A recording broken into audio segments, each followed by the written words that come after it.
সাহাবায়ে কেরাম, আপনি চিন্তা করেন, তাদের মা বাবা বিবি বাল বাচ্চা সন্তান সবকিছুকে ফেলে রেখে আল্লাহর দ্বীনের জন্য রক্ত দিতে পেরেছেন। কি কারণে?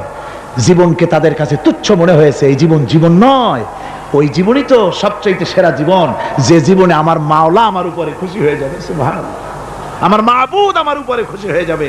ওইটা হচ্ছে সবচেয়ে নিয়ামতের মৌত।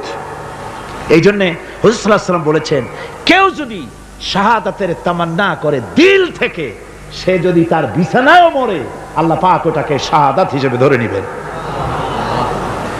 হযরত ওমর রাদিয়াল্লাহু তাআলা আনহু দোয়া করতেন, আল্লাহুম্মা রযুকনি শাহাদাতান ফি সাবিলিক ওয়াজআল মাউতি ফি বালাদি রাসূলিক।